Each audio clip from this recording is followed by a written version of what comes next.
नमस्कार साथियों, मैं शिवम स्वागत करता हूँ आपके सिविल सारथी में। आज हम अफ्रीका महाद्वीप को देखेंगे। अफ्रीका महाद्वीप का ओवरव्यू लेंगे। उसके साथ साथ हम अफ्रीका महाद्वीप के उत्तरी से लेकर पूर्वी तट को देखेंगे, जिसकी क्या महत्वपूर्ण विशेषताएं हैं। तो आइए शुरू करते हैं अफ्रीका महाद्वीप को। इसमें हमारे पास जो है, आपको दिख रहा होगा, यूरोप महाद्वीप से जो अलग होता है। आप देखिए इसको, यहाँ यूरोप महाद्वीप से अलग अलग हो रहा है जिब्राल्टर जल संधि के माध्यम से।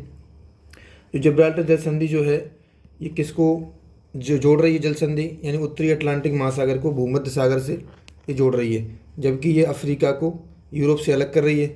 तो ये क्वेश्चन बनता है कि जिब्राल्टर जल संधि जो है, इसको भूमध्य सागर की जो है कुंजी कहा जाता है, ये दरवाज़ा एक तरह से। इससे हम आगे चले तो हमें देखेगा अफ्रीका महाद्वीप, जैसे यूरोप ने कभी अंध महाद्वीप का नाम दिया, इसको काफ़ी लूटा, जहाँ पे जो संसाधन के मामले में काफ़ी संपन्न है ये, लेकिन यहाँ जो है तकनीक की कमी के कारण यहाँ पर अभी इतना विकास नहीं हो पाया है। तो मोरक्को जो है पहला देश मिलेगा हमें, मोरक्को। हम पेन चेंज कर लेते हैं। मोरक्को जो मिला हमें, मोरक्को का हमें मिला अल्जीरिया और ट्यूनीशिया। आइए इन तीनों देशों के बारे में जानते हैं। पहले जो है, मोरक्को की राजधानी रबात है, और अल्जीरिया की अल्जीयर्स, और ट्यूनीशिया की ट्यूनिस। तो जब हम देखते हैं कि इन तीनों देशों में एटलस पर्वत का विस्तार है, आपको यहाँ मोरक्को से लेकर अल्जीरिया तक एक पर्वत मिलेगा, जिसे हम एटलस पर्वत का नाम देंगे। एटलस पर्वत भी जो है, कैसा पर्वत है ये? तो ये भी एक नवीन मोड़दार पर्वत है हिमालय की तरह। तो जो एटलस पर्वत है, इसकी सबसे जो छोटी जो है माउंट टोबकल है, ये आपको मिलेगी मोरक्को में, माउंट टोबकल। ये हम 3 देशों में इसका विस्तार है। ये जो है, इधर आपका सारा मरुस्थल मिलेगा, जो आप देख रहे हैं, ये वाला जो एरिया है, ये सारा मरुस्थल के नाम से जाना जाएगा। तो सारा मरुस्थल को किससे अलग करता है? ये भूमध्य सागर से। तो एटलस पर्वत जो है, इसका विस्तार 3 देशों में है। ये भूमध्य सागर को सारा मरुस्थल से अलग करता है। आप देखेंगे इसका जो उत्तरी भाग है, जो एटलस पर्वत उत्तरी भाग है, ये जो है भूमध्य सागरीय जलवायु प्रदेश में पड़ता है। तो इन देशों में आपको मोरक्को, अल्जीरिया, ट्यूनिस, इन देशों में आपको भूमध्य सागरीय जलवायु देखने को मिलेगी। यहाँ रसदार फलों की खेती होती है। तो आप समझ सकते हैं, खट्टे रसदार फल हैं, तो खाद्य प्रसंस्करण उद्योग का डेवलप होने की चांस रहते हैं। यहाँ पर मतलब एक कमी है, तटीय क्षेत्र विकसित है। उसके बाद हम चलते हैं मोरक्को, अल्जीरिया, ट्यूनीशिया। यहाँ जो है एक तथ्य और याद करिएगा, यहाँ बर्बर समुदाय जो है अधिक मात्रा में होने के कारण, जिसे बर्बर स्टेट्स भी कहते हैं इन तीनों को। तो याद रखिएगा, मोरक्को, अल्जीरिया, ट्यूनीशिया। इसके बाद हम चले अल्जीरिया, ट्यूनीशिया और लीबिया। जो इनका तटीय क्षेत्र है, अल्जीरिया, ट्यूनीशिया और लीबिया। यानी अल्जीरिया की राजधानी है अल्जीयर्स, ट्यूनीशिया की है ट्यूनिस, और लीबिया की राजधानी क्या है? ट्रिपोली। सॉरी, अल्जीयर्स, ट्यूनिस और ट्रिपोली। जो आप देखेंगे, ट्यूनिस और ट्रिपोली जो हैं, खनिज तेल के उत्पादन भंडारण की दृष्टि से काफ़ी महत्वपूर्ण है। इसके बाद हम लीबिया में देखेंगे, यहाँ आपको एक ट्रिपोली के समीप एक सिटी मिलेगी, जिसे हम फिजिकल मैप में देखेंगे। आज हम ऐसे देख लेते हैं। यहाँ अल अजीज़िया है, एक अल अजीज़िया एक सिटी है। ये सबसे गर्म स्थान माना जाता है अफ्रीका का। तो इसको देखेंगे, अल अजीज़िया देखा हमने, ट्रिपोली। इसके बाद हम पहुँचे मिस्र। ये देश जो है काफ़ी भाग्यशाली है, क्योंकि यहाँ नील नदी जो है, दुनिया की सबसे लंबी नदी जो है नील नदी, ये प्रवाहित होती है। तो यहाँ कृषि की दृष्टि से और कई मामलों में ये देश आगे निकल गया, संपन्न माना जाता है। तो जब मिस्र देखते हैं, तो इसकी राजधानी जो है काहिरा जो है, ये तट से दूर है, अंदर मिलेगी आपको। यहीं आपको स्वेज नहर मिलेगी, जो 1869 में बनाई गई थी। अब यहाँ आपको एक और चीज़ देखने मिलेगी, जो स्वेज नहर है, इस तरफ आपको स्वेज नहर देखने को मिलेगी, और यहाँ आपको स्वेज की खाड़ी है, और इधर आपको जो दिख रहा है खालिस्तान, यहाँ अक्काबा की खाड़ी है, और बीच में आपको क्या दिख रहा है? ये है सिनाई पेनिनसुला, सिनाई प्रायद्वीप है। ये सिनाई प्रायद्वीप क्या करता है?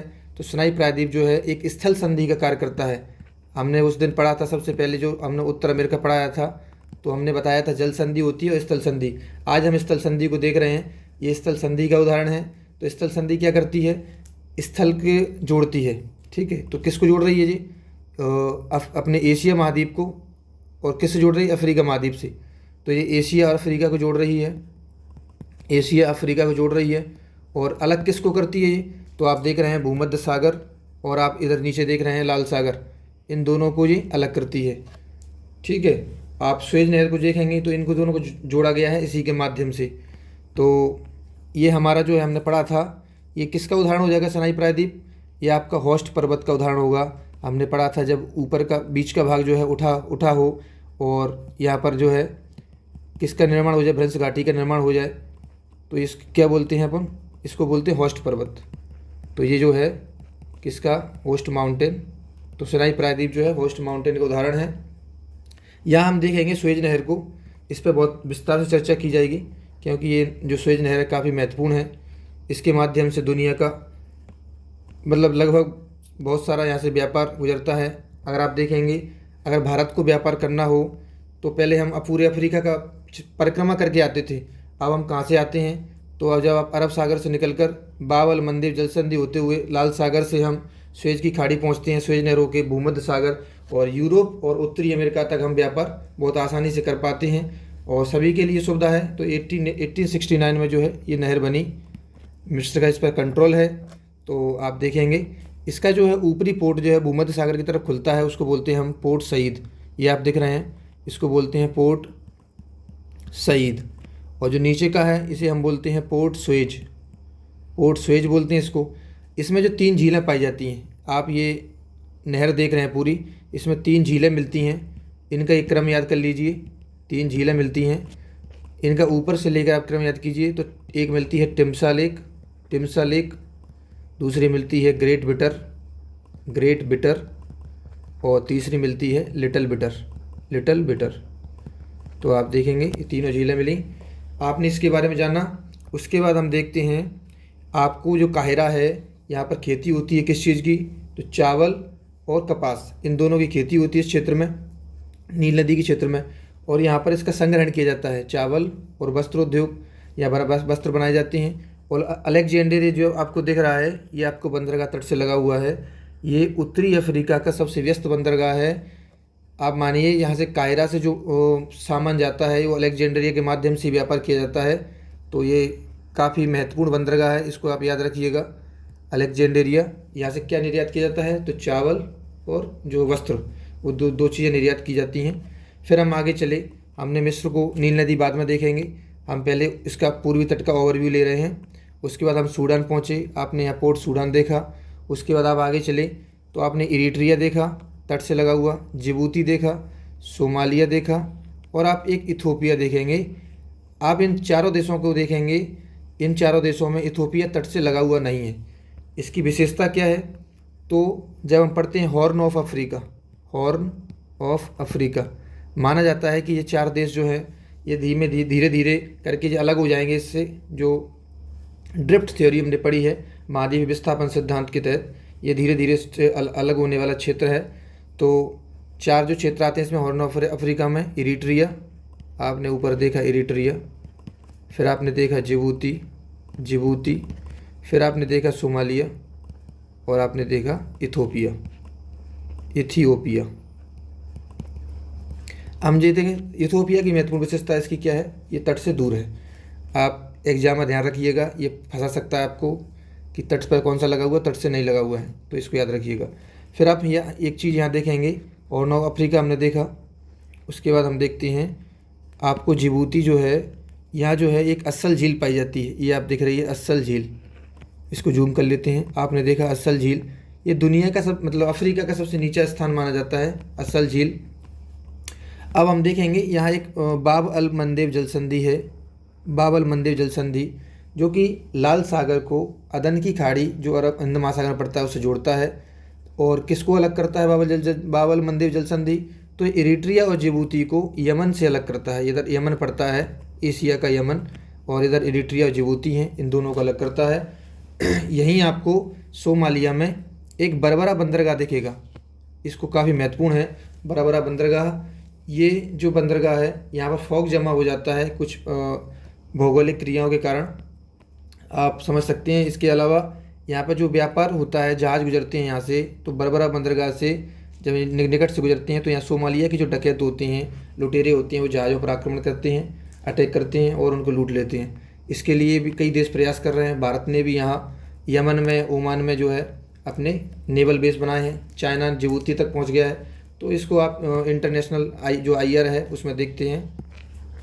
तो ये हमने देखा यमन को इससे अलग कर रहा था। फिर हम आगे चले, जो है सोमालिया में एक बंदरगाह है मोगादिशु बंदरगाह। मोगादिशु बंदरगाह पूर्वी अफ्रीका का एक महत्वपूर्ण बंदरगाह है, इसको ऐसे याद रखिएगा।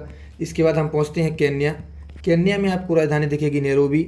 नैरोबी की विशेषता क्या है, आप जहाँ ये देखते हैं विषुवत रेखा जो गुजर रही है हमारी, ये है, ये जो विषुवत रेखा है ये गुजरी।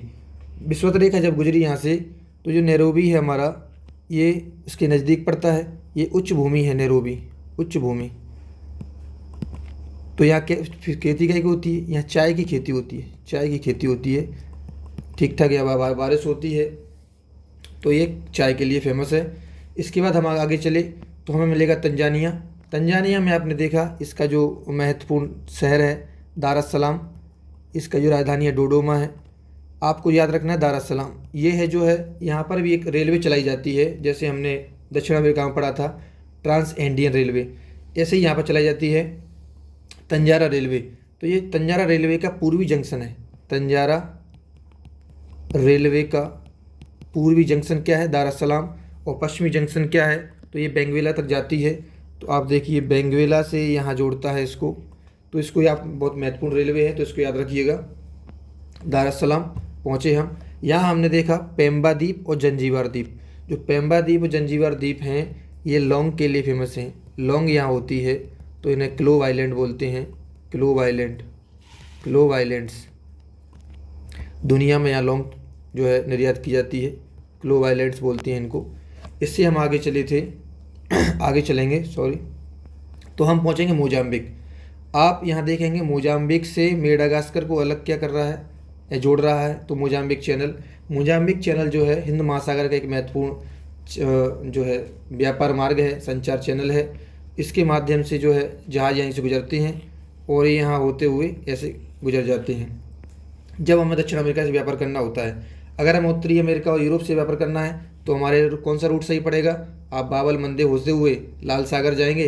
लाल सागर से स्वेज की खाड़ी होती, जो स्वेज नहर है उससे होते हुए आप भूमध्य सागर पहुँचेंगे। जिब्राल्टर जल संधि पार करके आप यूरोप भी जा सकते हैं और उत्तरी अमेरिका भी जा सकते हैं। तो इस प्रकार हम 2 रूट देख पा रहे हैं यहाँ पर, और मोजाम्बिक चैनल हम देख रहे हैं। इसके अलावा जो है मोजाम्बिक चैनल में ही जो हमारी जाम्बेजी नदी है, आप ये महत्वपूर्ण नदी है, आप इसको देखिए कौन सी नदी है, तो ये नदी है जाम्बेजी नदी। इसका निकास कहाँ हो रहा है, तो आप देख पा रहे हैं जाम्बेजी नदी जो है इसका निकास मोजाम्बिक चैनल में हो रहा है। इसके बाद एक महत्वपूर्ण नदी है लिम्पोपो, इन्हें हम आगे देखेंगे, अगले पार्ट में देखेंगे। ये अफ्रीका जो है एक बड़ा महाद्वीप है, काफ़ी संसाधनों की दृष्टि से संपन्न है। यहाँ नदियाँ भी काफ़ी हैं, विषुवत रेखा, कर्क रेखा, मकर रेखा, तीनों रेखा यहाँ गुजरती हैं, तो ये काफ़ी महत्वपूर्ण हो जाता है। तो लिम्पोपो नदी जो है ये कहाँ गिर रही है, मापुटो के नज़दीक। मापुटो जो है ये मोजाम्बिक की राजधानी है। यहाँ पड़ता है हमारा देलागुआ की खाड़ी, देलागुआ, देलागुआ, तो इसको याद रखिएगा, देलागुआ की खाड़ी में इसका निकास होता है। हम यहाँ से आगे चले तो हमें एक डरबन मिला, डरबन शहर आपने सुना होगा। आप जब गांधी जी के इस बारे में पढ़ेंगे तो यहाँ नटाल प्रांत है। नटाल प्रांत की राजधानी जो है, शहर है एक महत्वपूर्ण, तो ये है डरबन। डरबन जो है पूर्वी तट पर अफ्रीका के पे, जैसे हमने उत्तरी अमेरिका में फ्लोरिडा देखा, वहाँ क्या देखा था, वहाँ भूमध्य सागरीय जलवायु का अपवाद है वो। इसी प्रकार ये भी भूमध्य सागरीय जलवायु प्रदेश का अपवाद है। आपको अमूमन विश्व के मानचित्र में पश्चिमी महाद्वीप के पश्चिमी हिस्सों में जो 35 डिग्री से लेकर 45-50 डिग्री तक आपको भूमध्य सागरीय जलवायु प्रदेश मिलेगा, यहाँ आपको पूर्वी तट पर मिल रहा है। इसलिए इसे हम बोलते हैं दक्षिण अफ्रीका का फ्लोरिडा। दक्षिण अफ्रीका का फ्लोरिडा बोलते हैं। यहाँ रसदार फलों की खेती होती है, तो इसको याद रखिएगा। डरबन जो है एक व्यस्ततम पैसेंजर बंदरगाह भी है, पैसेंजर बंदरगाह भी है, इसको याद रखिएगा। इसके बाद हम आगे चले तो आगे हम जाएंगे तो हमें यहाँ अफ्रीका का सबसे दक्षिणतम बिंदु मिलेगा, जिसे हम बोलते हैं केप अगुलहास। केप अगुलहास ये दक्षिणतम बिंदु है। इसके अलावा यहाँ केप ऑफ गुड होप है, Cape of Good Hope. Cape of Good Hope जो है इसकी राजधानी है केप टाउन, इस प्रांत की राजधानी है। केप ऑफ गुड होप जो है इसे बोलते हैं हम port of call. Port of call. Port of call क्यों बोलते हैं? जब सुएज नहर नहीं बनी थी तब व्यापार कैसे होता था? अफ्रीका के इसी रूट से व्यापार होता था। तो यहाँ लंबी दूरी से जो जहाज आते थे वो यहाँ रुकते थे और वो ढाबा टाइप का काम करता था यहाँ पर, तो इसको पोर्ट ऑफ कॉल बोलते हैं। यहाँ पर जो है हिंद महासागर और अटलांटिक महासागर एक दूसरे से मिलते हैं। इधर से आप देख सकते हैं यहाँ पानी अलग हो जाता है, दोनों महाद्वीप अलग, महासागर अलग हो जाते हैं। तो आप देखेंगे ये केप टाउन जो है, इसकी जो महत्वपूर्ण विशेषता है, दक्षिण अफ्रीका की वैधानिक राजधानी है, लेजिस्लेटिव कैपिटल है ये। तो केप टाउन हमने देखा, आज हम यहीं तक देखेंगे। इसके बाद हम आगे चलेंगे तो आपको यहाँ से पूरा यात्रा कराया जाएगा। एक रूट आपको यहाँ से एक रेलवे पकड़ाई जाएगी केप टाउन से, जिसे हम केप काहिरा रेलवे नाम देंगे। यहाँ से केप यानी केप टाउन और कायरो माने मिस्र में, हम कायरा यहाँ इसकी राजधानी है, वहाँ तक पहुँचेंगे एक रेलवे के माध्यम से। इसके माध्यम से इसके महत्वपूर्ण जो झीलें हैं जो अफ्रीका की महान भ्रंश घाटी में स्थित हैं, उन महत्वपूर्ण झीलों के बारे में जानेंगे। उनसे बहुत सारे क्वेश्चन आपको देखने को मिलते हैं परीक्षा में, तो उनके बारे में जानेंगे। और जब हम यहाँ से चलेंगे तो आपको पश्चिमी तट का भी आपको ओवरव्यू देंगे। जो आप जानते हैं यहाँ पर घाना जो है हमारा कोको की फसल के लिए काफ़ी महत्वपूर्ण है। गिनी का तट जो है पेट्रोलियम की दृष्टि से काफ़ी महत्वपूर्ण है। तो जब ऐसे आगे चलेंगे तो इसको देखेंगे सॉरी। और आपको सहारा मरुस्थल जो है उसके बारे में बताएंगे। यहाँ पर आपको उप सहारा जो है उसके बारे में बताएंगे। यहाँ कौन सी परियोजना चल रही है उसके बारे में बताया जाएगा। तो इस प्रकार आप इसके बारे में जानेंगे। आज हमने जो पढ़ा वो एटलस पर्वत के बारे में, उसके बाद हमने लीबिया और मिस्र होते हुए हम Sudan, Eritrea, Djibouti, Ethiopia, Somalia, यहाँ होते हुए केन्या, तंजानिया, मोजाम्बिक, दक्षिण अफ्रीका तक पहुँचे सॉरी। तो आप यहाँ तक देखें। कल हम इसको कंप्लीट करेंगे और इसके खनिज संसाधनों के बारे में भी जानेंगे और जो महत्वपूर्ण नदियाँ हैं उनके बारे में जानेंगे। तो यहाँ जो महत्वपूर्ण रेखाएं गुजरती हैं जैसे कर्क रेखा, विषुवत रेखा और मकर रेखा, इन तीनों पर कौन कौन से देश अवस्थित हैं उनके बारे में भी जानेंगे। तो आप इंतज़ार कीजिए कल की क्लास का और आज इसको इत्मीनान से पढ़िए। मेरा विश्वास है कि आप इस तरह से अगर पढ़ेंगे तो आपको इनके देशों के साथ साथ इनकी कई महत्वपूर्ण राजधानी है वो भी याद होंगी और यहाँ की जो महत्वपूर्ण विशेषता है अफ्रीका महाद्वीप की वो भी याद होंगी। आप हमारे चैनल से जुड़ सकते हैं, जो हमारा चैनल है @सिविल सारथी, ये टेलीग्राम चैनल है, इससे जुड़िए। चैनल को लाइक सब्सक्राइब कीजिए और हमारे साथ इसी प्रकार आप विश्व मानचित्र की यात्रा करेंगे। धन्यवाद।